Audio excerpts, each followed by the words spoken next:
नमस्कार, DD news पर आप देखना शुरू कर चुके हैं हमारा खास प्रोग्राम। इस वक्त मैं हूं लाल चंद्र सिंह। अगले एक घंटे में हम देखेंगे कुछ ऐसी खबरें जिन पर चर्चा है बेहद जरूरी, और ये चर्चा हम करने वाले हैं अपने संवाददाताओं और मेहमानों के साथ। और आज हम खासतौर पर बात करने वाले हैं कि जो उत्तर प्रदेश है वो देश के लिए ग्रोथ इंजन बनेगा, क्योंकि वहां पर निवेशक सम्मेलन की शुरुआत हो गई है। प्रधानमंत्री वहां गए और उन्होंने संबोधित भी किया है। इसके साथ ही हम बात करेंगे कि खेलो इंडिया किस तरह से देश के युवाओं को पहचान दे रहा है, और मध्य प्रदेश में खेलो इंडिया का आयोजन हुआ, अब जम्मू कश्मीर में हो रहा है। और इसके साथ ही आज की जो खास चर्चा होने वाली है वो है कि अर्थनीति बनाम अनर्थ नीति, क्योंकि राज्यसभा में कल अपने संबोधन में प्रधानमंत्री ने एक बार फिर से बड़े जोरदार ढंग से उठाया है शॉर्टकट की सियासत के मुद्दे को। साथ ही हम बात करेंगे कि जो जमीन का विवाद है विश्व भारती और अमर्त्य सेन के बीच, उस मामले में नया मोड़ क्या आया है। और ये भी बात करेंगे कि राजस्थान के मुख्यमंत्री गहलोत से आज क्या गलती हो गई है, उस पर भी हम करेंगे बात। लेकिन सबसे पहले इस वक्त की हेडलाइंस। प्रधानमंत्री नरेंद्र मोदी ने लखनऊ में उत्तर प्रदेश वैश्विक निवेशक शिखर सम्मेलन 2023 का किया उद्घाटन। प्रधानमंत्री ने समिट में प्रदर्शनी का भी किया अवलोकन। कहा उत्तर प्रदेश सरकारी सोच और अप्रोच में बदलाव से बीते 6 साल के अंदर ही बना चुका है नई पहचान। यूपी को बताया विकास का इंजन। आज महाराष्ट्र को मिलेंगी 2 नई वंदे भारत एक्सप्रेस ट्रेन की सौगात। प्रधानमंत्री वंदे भारत ट्रेनों को झंडी दिखाकर करेंगे रवाना। 2 सड़क परियोजनाओं Santa cruise Chembur link road और कुरार अंडरपास को राष्ट्र को करेंगे समर्पित। मुंबई में अलजामिया तुस सैफिया के नए परिसर का भी करेंगे उद्घाटन। लोकसभा और राज्यसभा में आम बजट पर चर्चा। केंद्रीय वित्त मंत्री निर्मला सीतारमण लोकसभा में बजट चर्चा का देंगी जवाब। संसद के बजट सत्र में आज कई अहम विधायी कार्य सूचीबद्ध। लोकसभा में प्राइवेट मेंबर बिल्स पर भी चर्चा प्रस्तावित। राष्ट्रपति द्रौपदी मुर्मू आज से ओडिशा के 2 दिवसीय दौरे पर भुवनेश्वर में ज्ञान प्रभा मिशन के स्थापना दिवस समारोह की बढ़ाएंगी शोभा। रमा देवी महिला विश्वविद्यालय के दूसरे दीक्षांत समारोह में भी होंगी शामिल। त्रिपुरा विधानसभा चुनाव के लिए प्रचार जोरों पर। सभी पार्टियां झोंक रही हैं पूरी ताकत। मेघालय और नागालैंड में आज नामांकन वापस लेने का अंतिम दिन।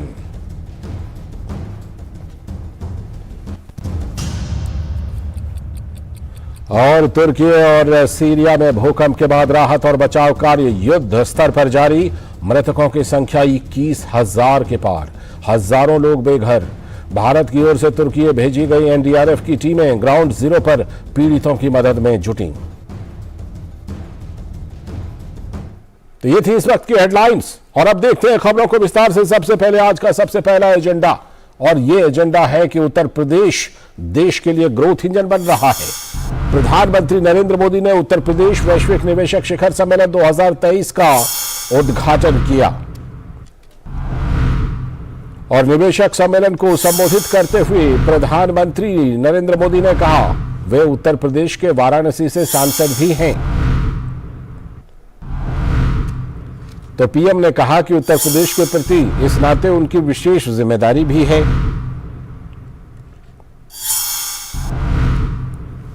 राज्य की कानून व्यवस्था और बदहाली को लेकर सभी उत्तर प्रदेश से उम्मीद छोड़ चुके थे, प्रधानमंत्री मोदी ने कहा। लेकिन उत्तर प्रदेश ने बीते 6 साल के अंदर ही नई पहचान बना ली है। प्रधानमंत्री नरेंद्र मोदी ने कहा कि उत्तर प्रदेश में सरकारी सोच और अप्रोच में बदलाव हुआ है, और इसी से यह नई पहचान बनी है। पीएम ने लखनऊ में चल रहे शिखर सम्मेलन में प्रदर्शनी का भी अवलोकन किया। यह सम्मेलन उत्तर प्रदेश में निवेश को आकर्षित करने के लिए काफी अहम है, क्योंकि 400 से भी अधिक विदेशी प्रतिनिधि के साथ ही सैकड़ों देशी निवेशक भी इसमें हिस्सा ले रहे हैं। और इस दौरान 27 लाख करोड़ रुपए से भी ज्यादा के निवेश के प्रस्ताव आने की उम्मीद है। उत्तर प्रदेश में निवेश और तेज विकास से राज्य का देश का ग्रोथ इंजन बन जाने की उम्मीद है। तो प्रधानमंत्री ने इसका उद्घाटन किया और निवेशक सम्मेलन में प्रधानमंत्री ने कहा कि उत्तर प्रदेश की कानून व्यवस्था और प्रदेश की बदहाली को लेकर सभी उत्तर प्रदेश से उम्मीद छोड़ चुके थे, लेकिन उत्तर प्रदेश ने बीते 6 साल के अंदर ही नई पहचान बना ली है। अब यूपी को सुशासन से, गुड गवर्नेंस से पहचाना जा रहा है।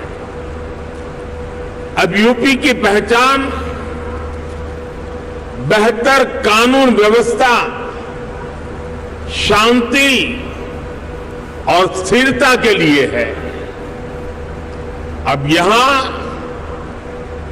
वेल्थ क्रिएटर्स के लिए नित्य नए अवसर बन रहे हैं।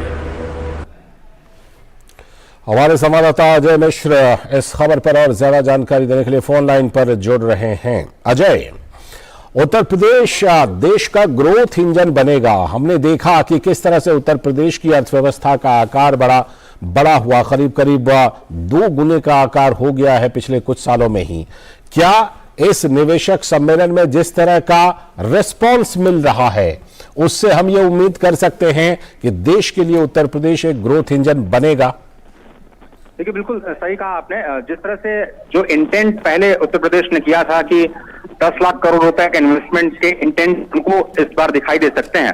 आपको याद होगा पिछले जब इन्वेस्टर समिट में उत्तर प्रदेश ने अपने आप को शोकेस किया था तो केवल 4.25 लाख करोड़ के आसपास इन्वेस्टमेंट आया था। लेकिन इसकी जो ग्लोबल इन्वेस्टर समिट है, और वो पहली ही ग्लोबल इन्वेस्टर समिट है जिसको उत्तर प्रदेश ने इस बार किया है, और उसकी तैयारी इतनी जबरदस्त थी कि 16 कंट्रीज में 21 बड़े देशों में इन्वेस्टर कैंपेन किए गए, 10 बड़े महानगरों में भारत के अंदर कैंपेन किए गए, और उसका नतीजा रहा कि यूपी के चीफ मिनिस्टर ने कहा था कि जितनी जीडीपी उत्तर प्रदेश की है कम से कम उतना इन्वेस्टमेंट हम लेकर के आएंगे।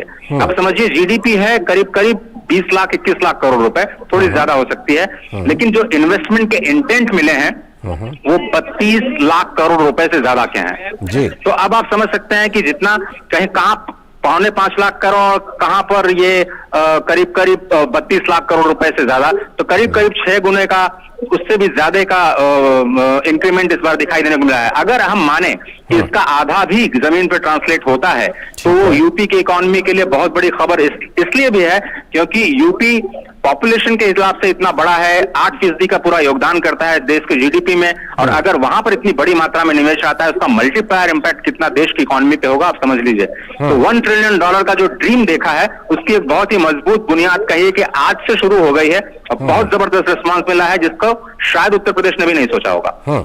अजय, 400 से भी ज्यादा विदेशी प्रतिनिधि भी हिस्सा ले रहे हैं, और हमने देखा कि इस सम्मेलन के आयोजन से पहले मुख्यमंत्री योगी भी कई बड़े शहरों में गए, यहां तक कि विदेशों में भी इसका आयोजन किया गया। उससे पहले तमाम होमवर्क किए गए, और जिस तरह से कि 400 के आसपास विदेशी प्रतिनिधि और सैकड़ों देश के निवेशक इसमें हिस्सा ले रहे हैं, तो इससे निश्चित तौर पर उम्मीद की जा सकती है कि ये जो आप बता रहे हैं आंकड़ा, इसमें आगे चलकर और ज्यादा वृद्धि हो सकती है।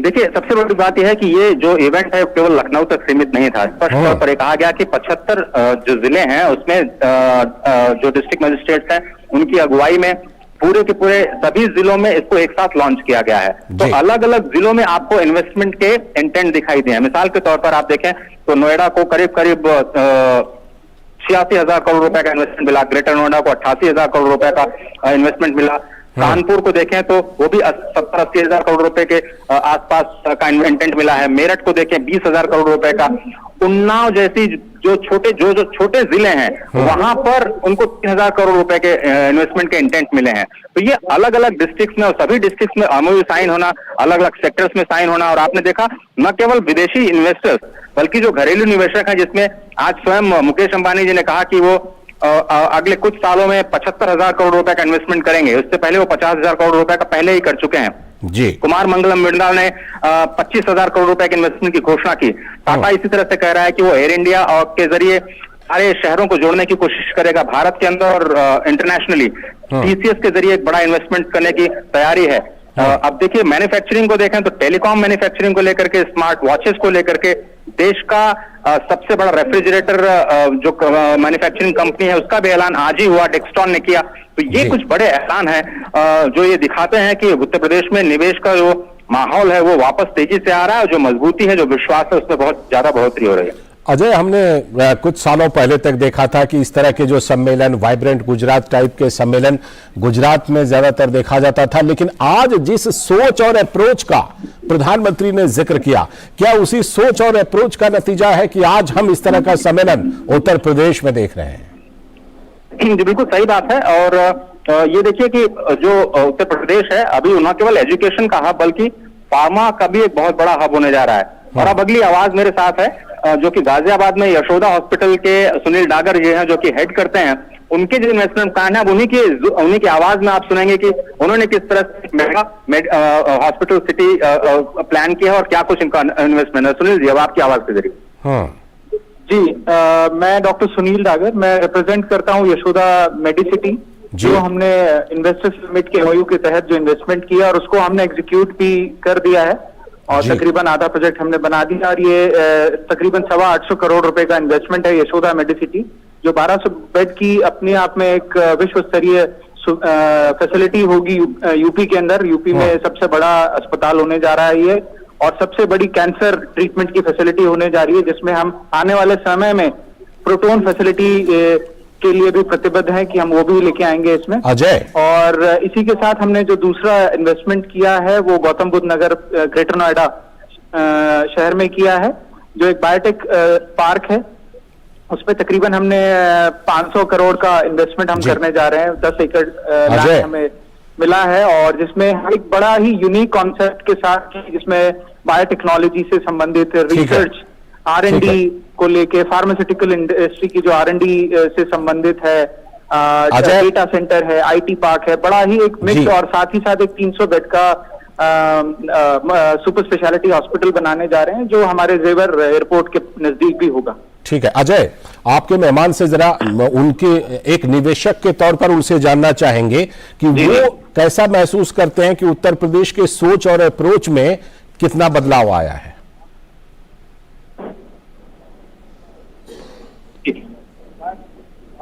अजय, आप तक आवाज आ रही है? बिल्कुल। तो सुनील जी, जानना चाह रहे हैं कि निवेशक के तौर पर आप कैसा महसूस करते हैं उत्तर प्रदेश में? क्या वाकई वो विकास में आपको जमीन पे दिखाई? नहीं, बिल्कुल, इसमें कहीं कोई दो राय नहीं है। इसमें हमारी गवर्नमेंट ऑफ इंडिया, हमारे प्रधानमंत्री और हमारे माननीय मुख्यमंत्री जी इसमें बधाई के पात्र हैं कि जिस तरीके से उन्होंने लॉ एंड ऑर्डर और जो बाकी चीजों को ऑर्गेनाइज करके एक सिंगल विंडो सिस्टम के तहत लाया है, उससे जो हमारे कंप्लायंसेस है, स्टैट्यूटरी कंप्लायंसेस जो हमारे को सबसे पहले कंप्लाई करने होते किसी भी प्रोजेक्ट को स्टार्ट करने से पहले, उसको बहुत व्यवस्थित कर लगे हैं और बड़े ही ऑर्गेनाइज तरीके से काम जो है हो रहा है।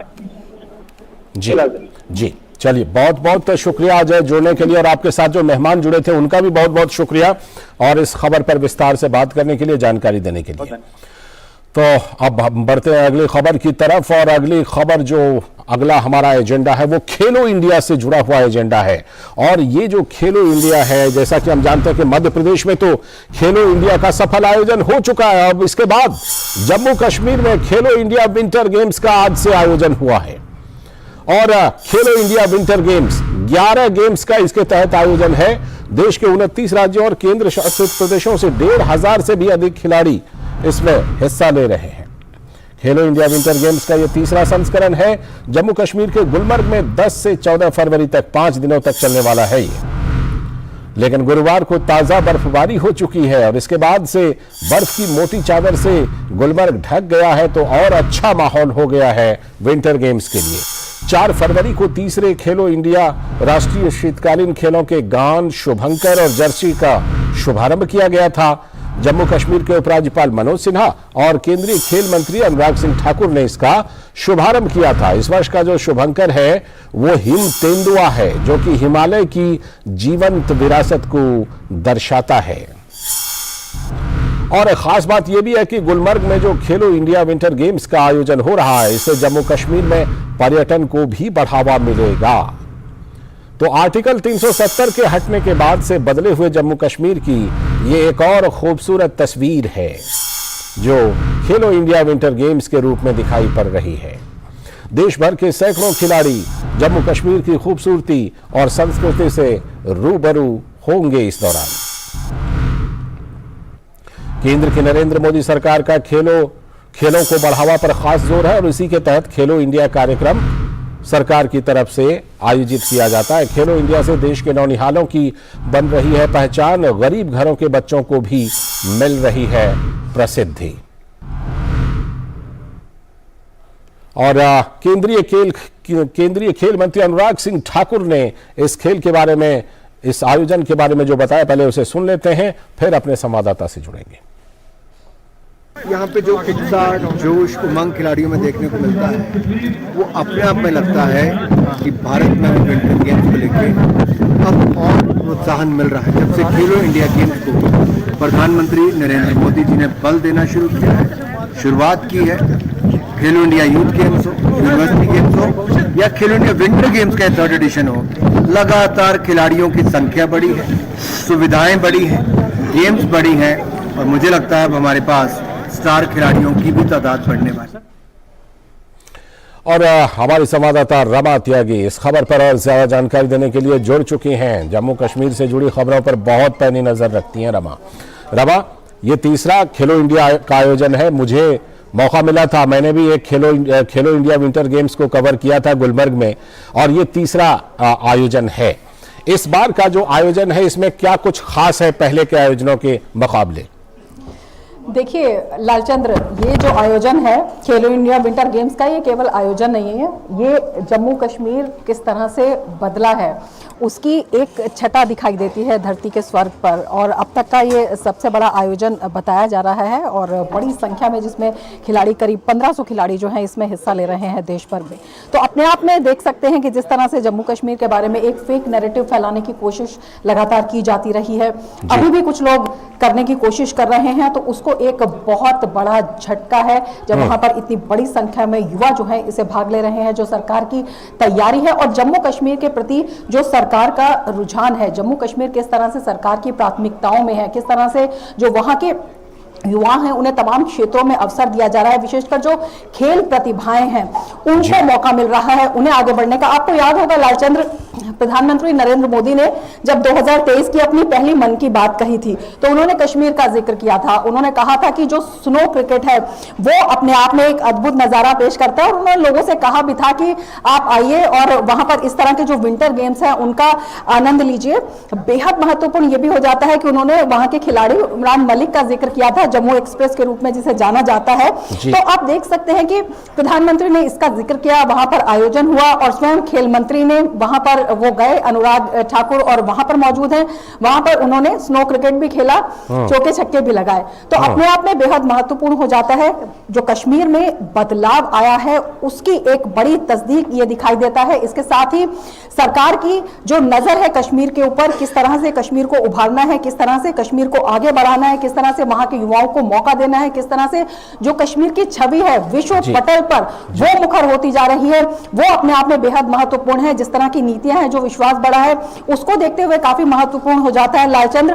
पर्यटन को बढ़ाने की दृष्टि से ये बेहद महत्वपूर्ण है, पर्यटन वहां पर बढ़ेगा। इसके साथ ही जब विभिन्न देश के विभिन्न हिस्सों के खिलाड़ी वहां पर जाएंगे, वहां के खिलाड़ियों से बातचीत करेंगे, एक दूसरे के अनुभव से फायदा लेंगे, तो वो अपने आप में बेहद महत्वपूर्ण हो जाता है। जो सांस्कृतिक विविधता में एकता की बात आती है, जो एक भारत श्रेष्ठ भारत की बात प्रधानमंत्री नरेंद्र मोदी कहते हैं, उसको एक बहुत बड़ा बल इससे मिलता हुआ दिखाई देता है। और फिट इंडिया मूवमेंट भारत में किस गति से आगे बढ़ रहा है उसे देखते हुए भी ये काफी महत्वपूर्ण हो जाता है लालचंद्र जी। बिल्कुल, और जिस तरह से गुलमर्ग ने आज आयोजन आज से हो रहा है और कल ही एकदम ताजा बर्फबारी करके खिलाड़ियों का स्वागत किया है, उससे ये लगता है कि बिल्कुल एकदम परफेक्ट जगह है जहां पर इस खेलो इंडिया विंटर गेम्स का आयोजन किया जा रहा है। रमा, बिल्कुल, खेलो इंडिया विंटर गेम्स इसका नाम है और विंटर गेम्स के लिए कश्मीर एक बहुत अच्छी जगह भी है और उसके लिए प्रसिद्ध भी है। लगातार जब हम वहां पर जाते हैं और गुलमर्ग में लोग मिलते हैं तो सर्दी के मौसम में विशेषकर जब वहां पर बर्फबारी होती है तो जो लोग आए होते हैं देश से नहीं विदेशों से भी लोग आए होते हैं और उनका यही कहना होता है कि कहीं भी स्विट्जरलैंड प्रसिद्ध है अपनी खूबसूरती के लिए, लेकिन सर्दियों में अगर गुलमर्ग आते हैं तो वहां की खूबसूरती भी फीकी पड़ जाती है, गुलमर्ग इतना खूबसूरत हो जाता है। तो उसे देखते हुए बेहद महत्वपूर्ण हो जाता है और विंटर गेम्स का जो भविष्य है, तमाम तरह के वहां पर विंटर गेम्स की जो संभावनाएं हैं उन्हें बढ़ाते हुए जो वहां पर प्रतिभाएं हैं उन्हें एक मौका देते हुए और इनसे जुड़े हुए जो एसोसिएशंस हैं उनसे जुड़े हुए जो लोग हैं, तो अपने आप में एक बहुत बड़ा एजेंडा इसमें दिखाई देता है जो वहां का लोकल है उसको फायदा पहुंचाने के लिए। जब विंटर गेम्स आयोजित होते हैं या इस तरह की जो प्रतियोगिताएं आयोजित होती हैं, बड़े आयोजन होते हैं और उसके साथ साथ साइड बाय साइड भी जो और व्यवसायों में लगे हुए लोग होते हैं, चाहे होटेलियर्स हैं, चाहे वहां पर घोड़े वाले हैं, चाहे इन जो खेलों की सुविधा प्रदान करने वाले लोग हैं, सेवा प्रदाता हैं, उन्हें भी एक बड़ा बल मिलता है, उनकी आर्थिकी भी मजबूत होती है। तो न केवल जो आर्थिक मोर्चे पर राज्य को फायदा मिलता है बल्कि जो वहां पर लोग हैं, जो इस रोजगार से जुड़े हुए लोग हैं, जो छोटे छोटे रोजगारों की मैं बात कर रही हूँ, उनके लिए भी आय का एक बड़ा साधन हो जाता है। तो आप देख सकते हैं कि चौतरफा विकास की जो एक परिकल्पना की बात हुई थी वो अब साकार होती हुई नजर आ रही है, दिखाई दे रही है, उस पर एक मोहर लग रही है। बिल्कुल वो मोहर लग रही है और जिस तरह से कि इसके जरिए पर्यटन को, अर्थव्यवस्था को इस तरह के आयोजनों के जरिए बढ़ावा मिलता है, वहां के युवाओं में खास तौर पर ऐसे आयोजनों को लेकर के आप, क्योंकि वहां के युवाओं से कई बार बातचीत करती रहती हैं जम्मू कश्मीर में, इस तरह के आयोजनों से युवाओं को खास प्रेरणा मिलती है, युवाओं की सोच जो है वो ज्यादा सकारात्मक भी होती है। बिल्कुल, लगातार युवाओं की सोच जो मुखर हो रही है, आप देख सकते हैं कि इतनी बड़ी संख्या में जो युवा शामिल हो रहा है, युवा अब मेन स्ट्रीम में जिस तरह से विश्वास जता रहा है, केवल खेलों की बात ही नहीं कर रहे, जिस तरह से वहां पर इलेक्शंस हुए, युवा बड़ी संख्या में उसमें बाहर निकल कर आए, युवाओं को वहां पर मौका भी मिला और ये भी कि एक आम आदमी का जो बच्चा है वो भी तमाम क्षेत्र, जो भी क्षेत्र है, अगर उसमें प्रतिभा है तो वो आगे आ सकता है, वो उसमें दिखाई दिया है। तो युवाओं की सोच जैसे कि भ्रमित करने की पहले कोशिश की जा रही थी, अब उसे एक स्पष्ट दृष्टिकोण मिला है कि किस तरह से वो भी मेन स्ट्रीम में आकर विकास के भागीदार बन सकते हैं। जम्मू कश्मीर का विकास ही नहीं, अपना विकास ही नहीं, बल्कि देश के निर्माण में, देश के विकास में नाम ऊंचा कर सकते हैं। जम्मू कश्मीर से आप देख सकते हैं बहुत सारी खेल प्रतिभाएं हैं जो अब तक निकल कर आई हैं। प्रधानमंत्री जब स्वयं मन की बात कार्यक्रम में उन प्रतिभाओं का जिक्र करते हैं, उनका नाम लेते हैं, तो आप देख सकते हैं कि किस तरह से जो आशा है, हर्ष है, उत्साह है और जो उम्मीदें हैं उनकी परवान चढ़ती हैं। तो अपने आप में ये काफी महत्वपूर्ण हो जाता है। लालचंद्र जी बिल्कुल, बहुत बहुत शुक्रिया रमा इस पर जुड़ने के लिए और विस्तार से जानकारी देने के लिए।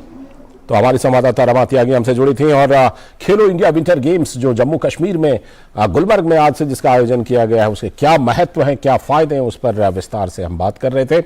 और आगे हम बात करने वाले हैं आज की खास चर्चा पर, और वो जो खास चर्चा होगी कि शॉर्टकट की जो राजनीति है, जिससे शॉर्ट सर्किट की बात प्रधानमंत्री कहते रहे, कल भी बड़े ही जोरदार ढंग से उन्होंने इसे अर्थनीति बनाम अनर्थ नीति का नाम देकर उठाया। इस पर करेंगे खास चर्चा, लेकिन अभी वक्त है एक ब्रेक का। रिफॉर्म, परफॉर्म, ट्रांसफॉर्म से ग्रेट परफॉर्मेंस की कहानी लिख रहे उत्तर प्रदेश में यशस्वी प्रधानमंत्री श्री नरेंद्र मोदी जी के विजन के अनुरूप माननीय मुख्यमंत्री योगी आदित्यनाथ जी के नेतृत्व में आयोजित हो रहे ग्लोबल इन्वेस्टर्स समिट 2023 में आपका स्वागत है। 20 देशों के 10,000 से अधिक विजनरी बिजनेस लीडर्स के इस अंतर्राष्ट्रीय निवेशक महाकुंभ में गवर्नमेंट टू बिजनेस मीटिंग्स और रिकॉर्ड MOU होंगे। आइए 10 से 12 फरवरी को लखनऊ में नए भारत के ग्रोथ इंजन की स्पीड का हिस्सा बने, उत्तर प्रदेश में निवेश करें। नए भारत का ग्रोथ इंजन।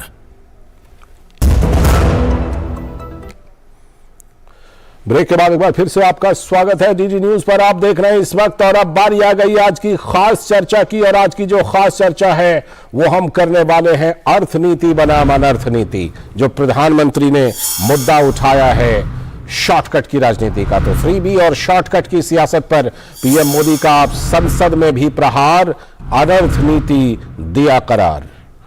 राज्यसभा में राष्ट्रपति के अभिभाषण पर जवाब देते हुए PM ने शॉर्टकट की सियासत पर किया जबरदस्त प्रहार। एक बार फिर से प्रधानमंत्री नरेंद्र मोदी ने पड़ोसी मुल्कों की तबाह हुई अर्थव्यवस्था की ओर भी ध्यान दिलाया राजनीतिक दलों का।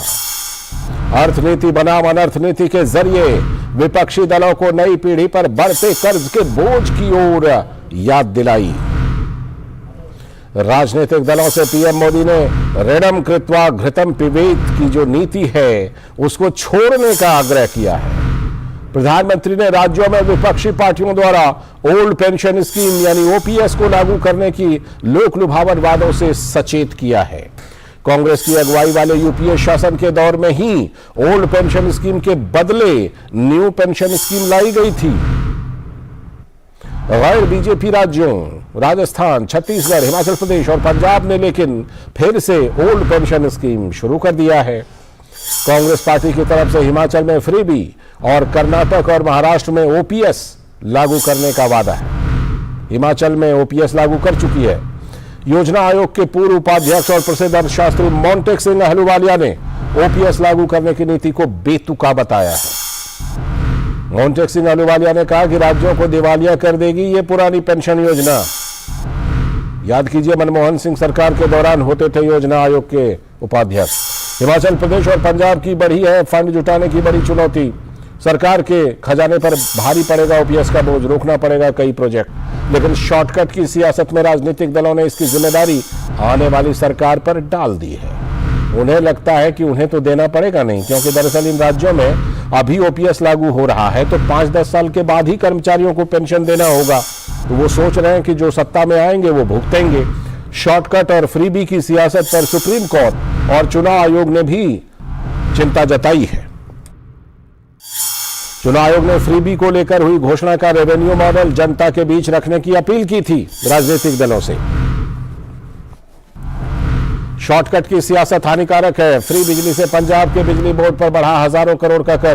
बिजली बोर्ड के कर्मचारियों ने हड़ताल की धमकी दे रखी है। तो सवाल यह है कि क्या महज सत्ता हथियाने के लिए लोगों के साथ धोखा किया जा रहा है कुछ दलों के द्वारा, नेताओं के द्वारा, दलों के द्वारा। चादर से ज्यादा पैर फैलाने का क्या नतीजा होता है वो देख रहे हैं हम। पाकिस्तान किस तरह तबाह हुआ है। तो समय से पहले ही सचेत होने की जरूरत है और यही सचेत करने का काम प्रधानमंत्री लगातार कर रहे हैं। और कल उन्होंने राज्यसभा में भी इसी सिलसिले को आगे बढ़ाया और जबरदस्त ढंग से अपनी बात रखी। तो प्रधानमंत्री ने क्या कुछ कहा इस मुद्दे पर। प्रधानमंत्री ने जो इस मुद्दे पर कहा उसे पहले सुन लेते हैं कि राज्यसभा में राष्ट्रपति के धन्यवाद प्रस्ताव पर चर्चा का जवाब देते हुए पीएम ने कहा कि आज देश में आर्थिक नीतियों की जिनको समझ नहीं है, जो 24 घंटे राजनीति के सिवाय कुछ सोचते ही नहीं है, उन्होंने अर्थनीति को अनर्थ नीति में परिवर्तित कर दिया है। आदरणीय सभापति जी, मैं एक बात को जानना चाहता हूं।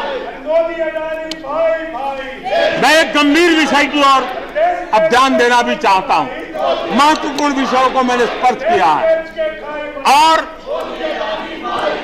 आज देश में आर्थिक नीतियों की जिनको समझ नहीं है, जो 24 घंटा राजनीति के सिवाय कुछ सोचते नहीं है, जो सत्ता के खेल खेलना यही जिनको सार्वजनिक जीवन का काम दिखता है, उन्होंने अर्थनीति को अनर्थ नीति में परिवर्तित कर दिया।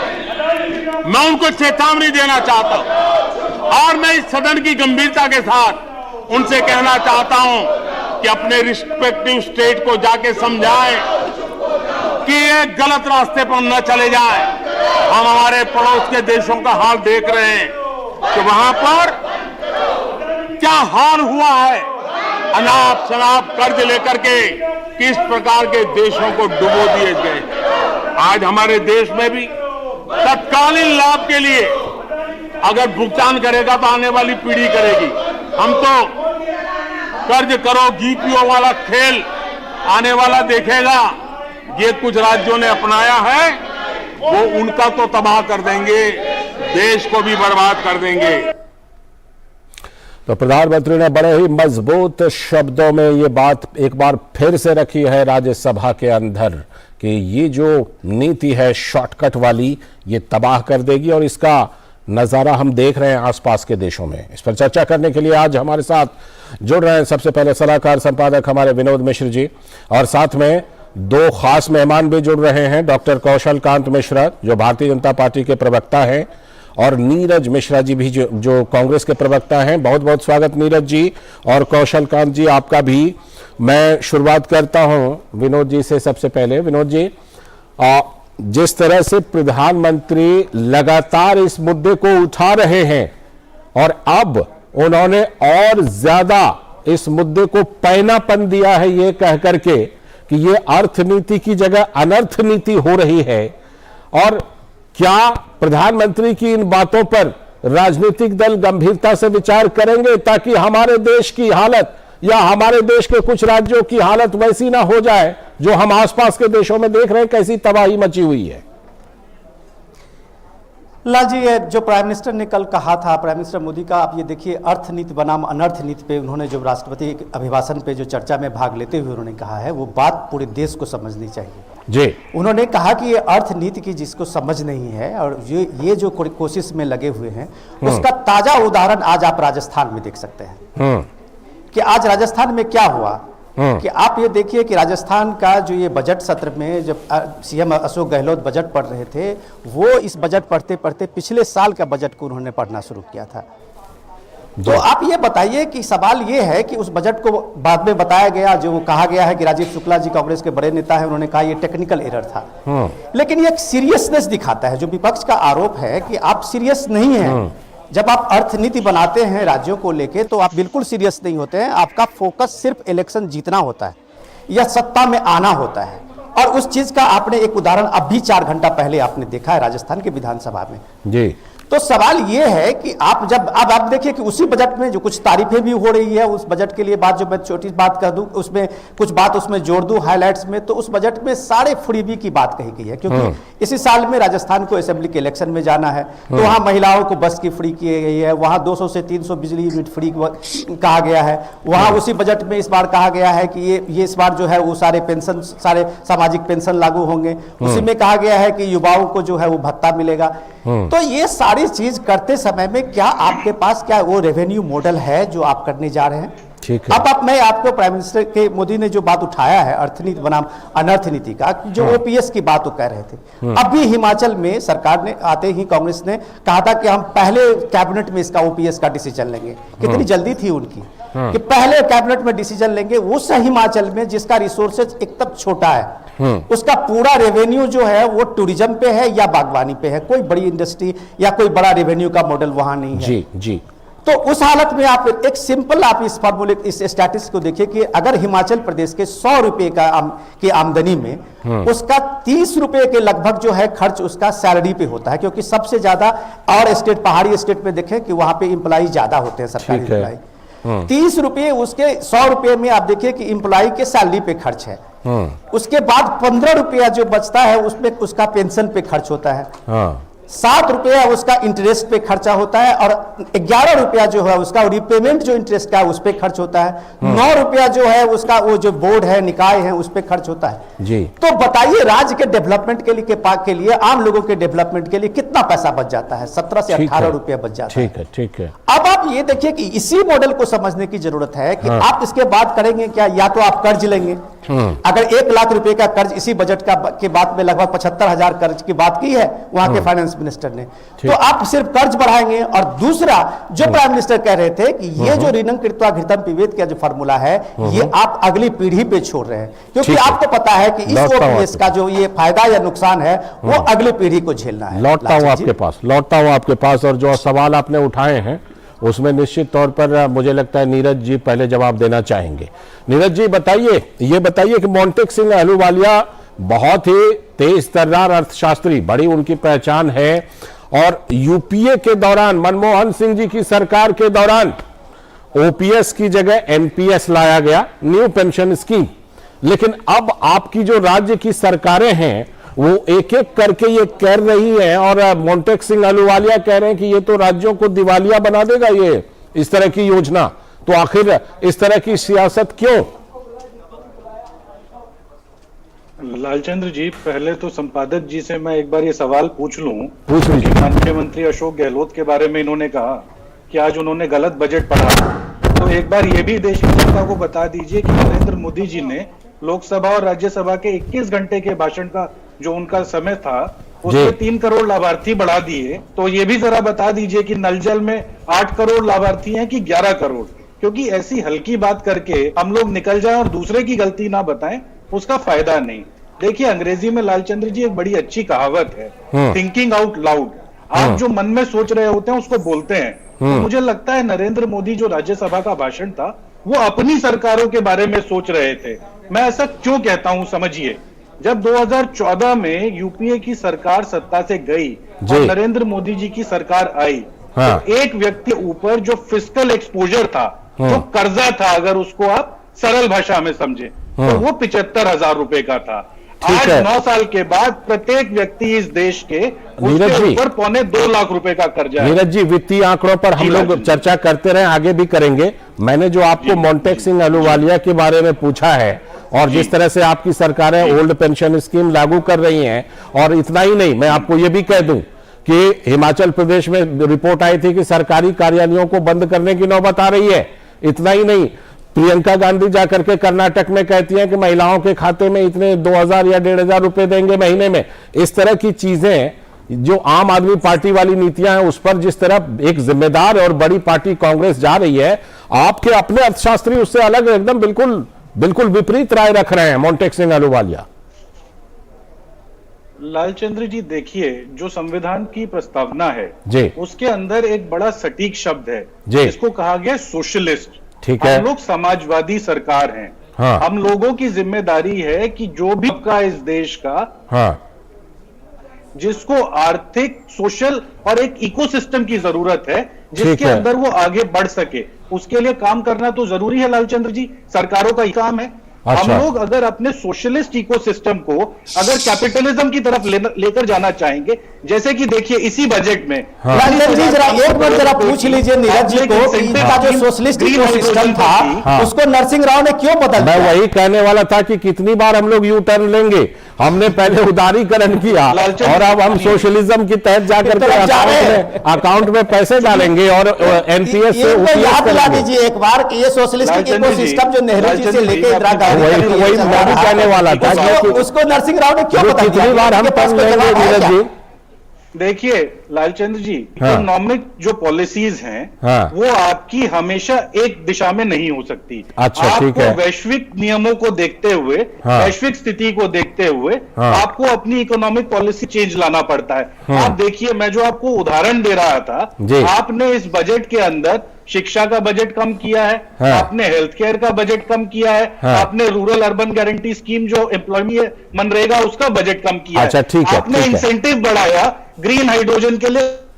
ठीक है, मैं आता हूं आपके पास। तो आप जो सवाल हम उठा रहे हैं उस पर आई है, हाँ, उस पर जो है लालचंद जी बस एक सेकेंड। हाँ, बिल्कुल। देखिए प्रधानमंत्री जी ने जो कहा ना कि स्टेट्स की हालत बाकी देशों की तरह होगी, तो बाकी देशों की तरह इसलिए हो जाएगी क्योंकि यहाँ पर आज केंद्र की सरकार उद्योगपतियों को, अच्छा, केंद्र सरकार की वजह से होगी, आप ये कह रहे हैं। कौशल जी को चर्चा में ला रहा हूं मैं।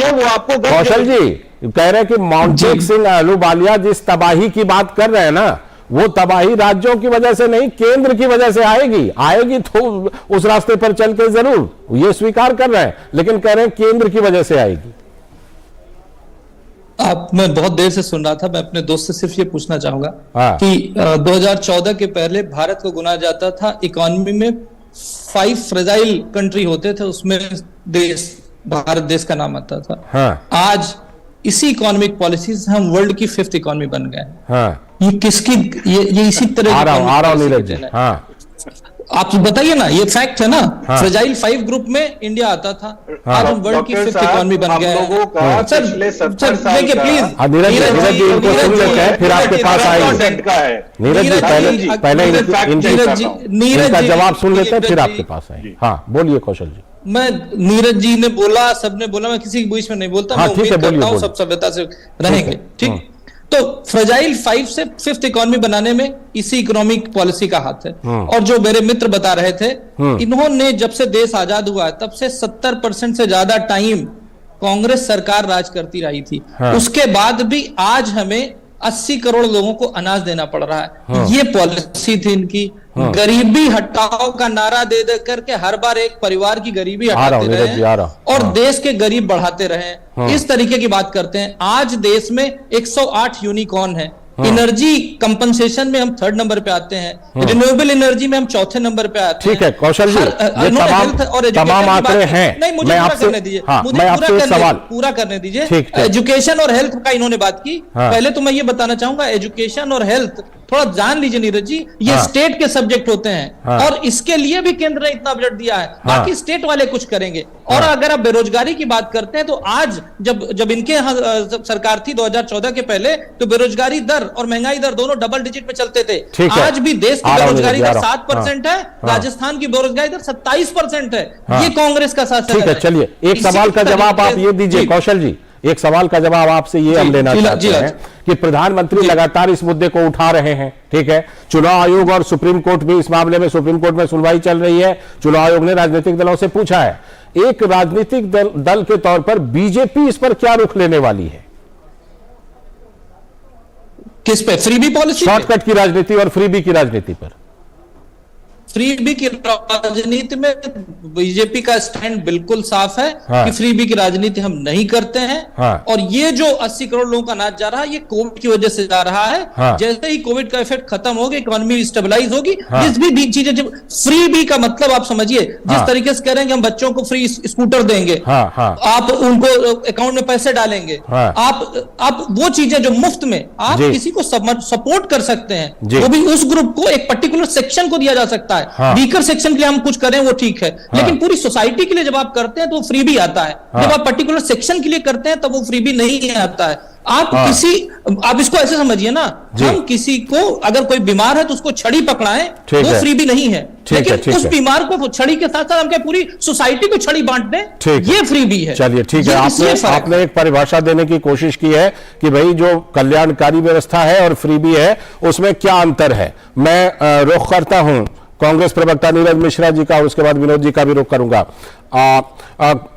नीरज जी, आप कुछ जवाब देना चाहते थे, पहले आप जवाब दे दीजिए, उसके बाद विनोद जी के पास चलेंगे। लालचंद्र जी, मुझे एक बात बताइए कि मैं भाजपा प्रवक्ता की बात मानूं कि कोविड का असर इस इकोनॉमी पे खत्म हो गया, या देश की वित्त मंत्री का मैं मानूं, या इकोनॉमिक सर्वे का मानूं, या जो बरिश किया गया है जिसमें कहा गया है कि देश के ऊपर, इस इकोनॉमी के ऊपर कोविड का अब असर नहीं है। देखिए बात इतनी सी है, इन्होंने रिन्यूएबल सेक्टर की बात की। पिछले 3 साल के अंदर रिन्यूएबल सेक्टर के अंदर जो कंजम्पशन डिप आया है वो लगभग 30% का है। हम लोग उसको इंसेंटिवाइज नहीं कर रहे। शिक्षा के ऊपर जब इन्होंने कहा कि वो स्टेट सब्जेक्ट है, तो पिछली बार से आज आप उसमें 15% का कट किया है। आपने स्कॉलरशिप्स बंद कर दी है, आपने देश के लोगों को मजबूत होने से रोकने का काम शुरू कर दिया। मैं कह रहा हूं कि बड़े-बड़े आंकड़ों पर ये जो अर्थव्यवस्था के बड़े-बड़े आंकड़े हैं ना, इस पर हम लोग किसी और दिन चर्चा करेंगे। आज जो ये शॉर्टकट वाली जो शॉर्ट सर्किट है, विनोद जी, जिस तरह से प्रधानमंत्री ने ये इस मुद्दे को उठाया है और वो लगातार उठा रहे हैं, मतलब एक कंटिन्यूटी है, एक निरंतरता है प्रधानमंत्री जब इसको उठाते हैं। आप इस मुद्दे पर देख रहे हैं कि आगे चल करके कुछ नीति बनेगी, खासतौर पर सुप्रीम कोर्ट का भी हस्तक्षेप है, चुनाव आयोग भी हस्तक्षेप कर रही है, तो कुछ बनता हुआ दिख रहा है जिस तरह प्रधानमंत्री भी गंभीरता के साथ मुद्दे को उठा रहे हैं। देखिए लालचंद जी, आपके जो कांग्रेस के प्रवक्ता थे नीरज जी, वो आपके सवालों से भाग रहे थे। वो सवालों से इसलिए भाग रहे थे कि उनके नेता भी कल जो प्राइम मिनिस्टर मोदी जब उस बात को एक गंभीर विषय कह के इस चर्चा को चाहते थे कि सदन इसके लिए अटेंशन में हो और सदन इस बात को सुने, तो वहां उनके नेता जो है वो हल्ला कर रहे थे। तो मतलब ये है कि ना उनके नेता को सुनना है, ना इनके कांग्रेस के प्रवक्ता को इस बात की कोई भी चिंता है कि आप देश के नई पीढ़ी के साथ में कैसे धोखा कर रहे हैं। ये प्राइम मिनिस्टर ने जब कहा था, तो वो उन्होंने एक तरह से उदाहरण दिया था अपने पड़ोसी मुल्कों का। पड़ोसी मुल्कों का उदाहरण देते हुए जब आप देखिए कि आपके सामने में कोविड के इस सिचुएशन में, महामारी के दौरान में दुनिया की हालत क्या है।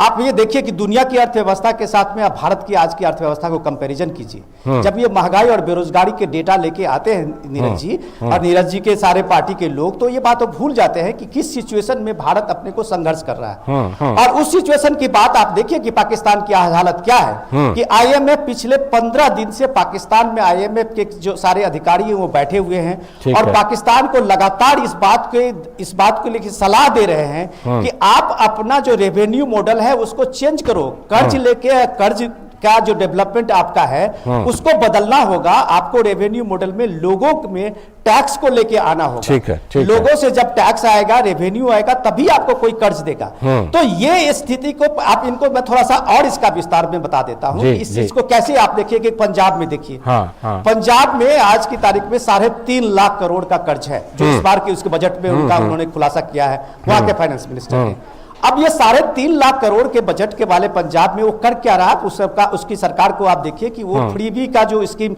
बिजली का लाए थे 300 यूनिट, जिसका वो पर्ची दिखाते हैं 0 यूनिट का, उसमें देखिए कि 97% जो पंजाब के कंज्यूमर्स हैं वो फ्रीबी में है आज। और इस 97% के आने के बाद उसका हुआ क्या है, पहला कंपल्सन जो बिजली बोर्ड का हुआ है, उसने सारे सरकारी ऑफिस में प्रीपेड मीटर लगाने जा रही है। बिल्कुल। और वो प्रीपेड मीटर के लगाने पे वो 10,000 करोड़ रुपया खर्च कर रही है। बिल्कुल बिल्कुल, पंजाब की हालत क्योंकि वो ये लगाए कि कम से कम राज्य सरकार चोरी नहीं कर रहा है, सरकार के ऑफिस में चोरी नहीं हो।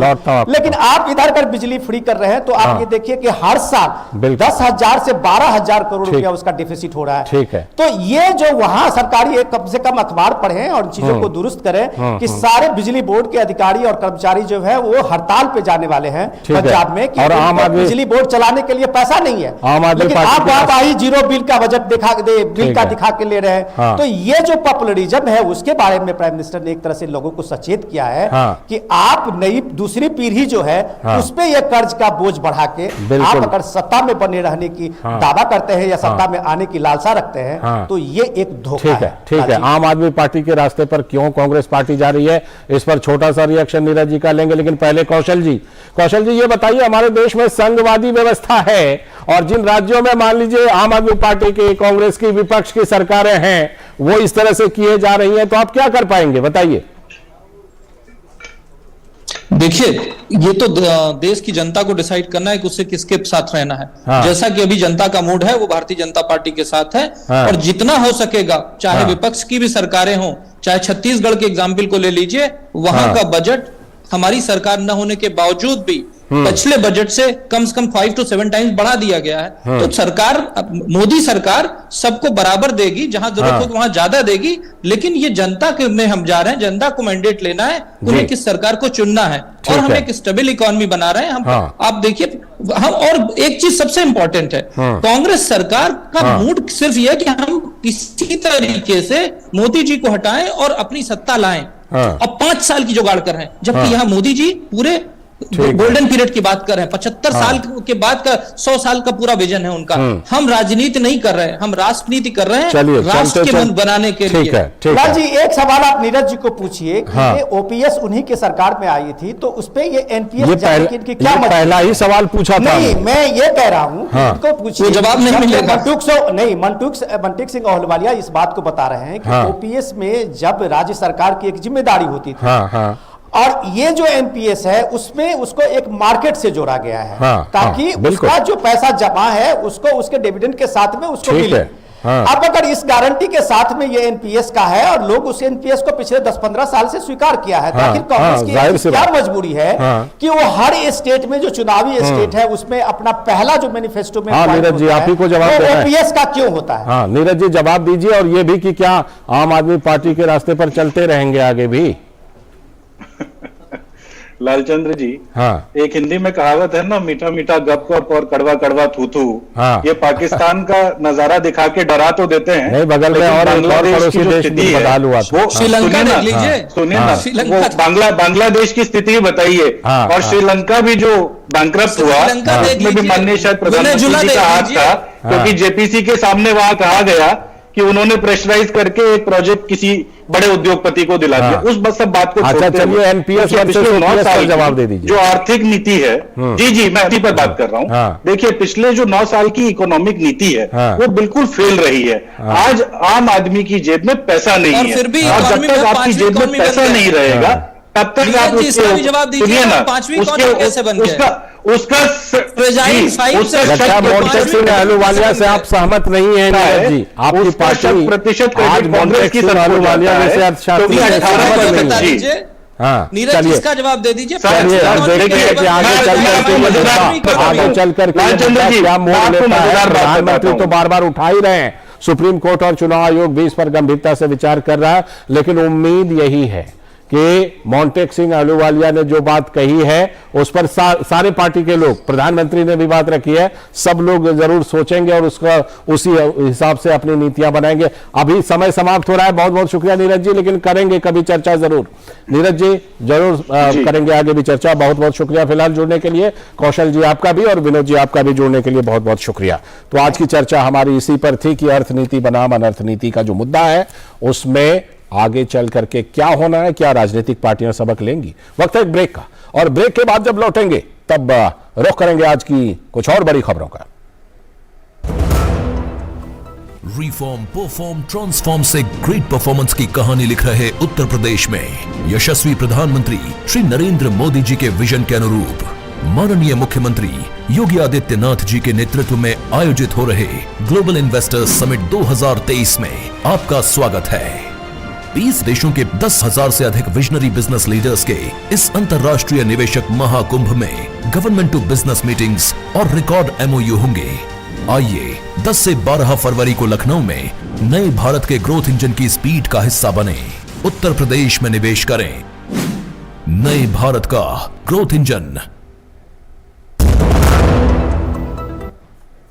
ब्रेक के बाद एक बार फिर से स्वागत है। बढ़ते हैं अगले एजेंडे की तरफ, और अगला एजेंडा पश्चिम बंगाल से, जहां विश्व भारती विश्वविद्यालय के जमीन को नोबेल पुरस्कार विजेता और अर्थशास्त्री अमर्त्य सेन द्वारा कब्जाने का विवाद चल रहा है। और इस विवाद में विश्व भारती विश्वविद्यालय ने गुरुदेव रविंद्रनाथ टैगोर के शांति निकेतन और अमर्त्य सेन का यह पुराना रिश्ता है, लेकिन इन दिनों एक जमीन विवाद को लेकर इस रिश्ते में तनाव चल रहा है। एक बार फिर से केंद्रीय विश्वविद्यालय विश्व भारती ने अर्थशास्त्री अमर्त्य सेन को उनकी उपलब्धता बताने को कहा है, जिससे भूमि कब्जे का मामला सुलझ जाए। इस बीच राज्य की मुख्यमंत्री ममता बनर्जी ने अमर्त्य सेन को उनके परिवार की लीज के रिकॉर्ड से उन्हें अवगत करा दिया है। सवाल यह है कि आखिर गुरुदेव को दान में मिली हुई जमीन को लेकर वामपंथी दलों और टीएमसी में इतनी सियासत क्यों दिखती है? क्यों नहीं इसे अदालती मामला माना जाता? गुरुदेव टैगोर के मशहूर विश्वविद्यालय विश्व भारती में ममता सरकार की बढ़ती दखल को लेकर विश्वविद्यालय ऐतराज जता चुका है, लेकिन एक जनसभा में ममता बनर्जी ने अमर्त्य सेन का पक्ष लेते हुए पीएम को चिट्ठी लिखने की बात की थी और विश्वविद्यालय को झूठा करार दिया था। विश्व भारती यूनिवर्सिटी ने एक बयान जारी कर कहा कि विश्व भारती एक सेंट्रल यूनिवर्सिटी है, हम आपके आशीर्वाद के बिना ही बेहतर हैं, इसको राजनीति का अखाड़ा ना बनाएं। सीधे चलते हैं अपने संवाददाता के पास इस खबर पर और ज्यादा जानकारी लेने के लिए। हमारे साथ जुड़ चुके हैं हमारे संवाददाता प्रसेनजीत बख्शी जी कोलकाता से। प्रसेनजीत दा, आज अब जो ये विश्वविद्यालय ने अमर्त्य सेन को उनकी उपलब्धता के लिए कि आप कब अवेलेबल हैं आकर के विवाद सुलझाइए, तो इससे तो यही लगता है कि विश्वविद्यालय अपनी तरफ से इस विवाद को बिल्कुल सुलझा लेना चाहता है, सही ढंग से सुलझा लेना चाहता है। फिर ये पॉलिटिक्स क्यों, फिर राजनीति क्यों हो रही? देखिए, राजनीति क्यों इसके बारे में अगर बताना चाहे तो मुझे तो बुरा ना माने तो पूरे 1 घंटा का इस वक्त देना पड़ेगा। तो कहानी यह है कि जिस तरह से विश्व भारती की तरफ से चिट्ठी दिया गया है कि चलिए आप 2 दिन का एक समय दीजिए, किसी भी समय पे जब आपको ठीक लगे।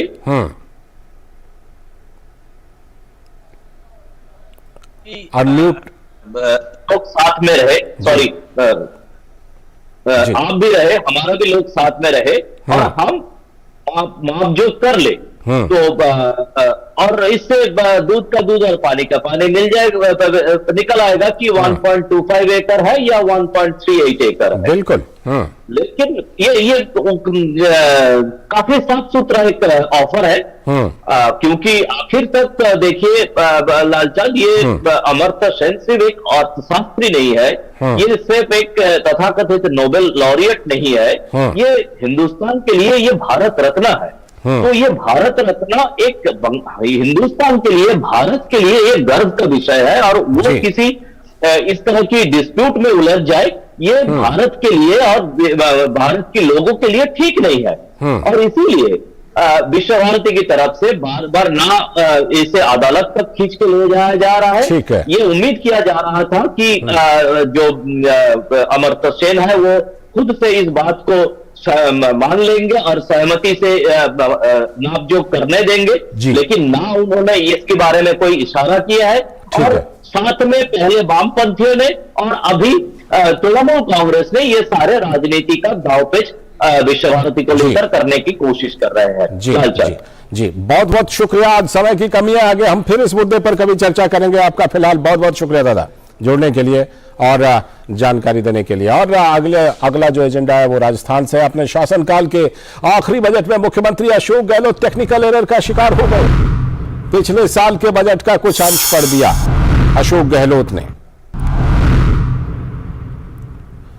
अपने शासनकाल के आखिरी बजट में वो टेक्निकल एरर का शिकार हो गए। सदन में बजट सत्र की पूरी तैयारी करके आए अशोक गहलोत सत्र के आखिरी बजट में कॉपी पेस्ट के आरोप में गिर गए। विपक्षी दल बीजेपी का सवाल, क्या यही मुख्यमंत्री की जनता के प्रति जिम्मेदारी है कि वो पिछले साल की बजट इस बार भी दोहरा रहे थे?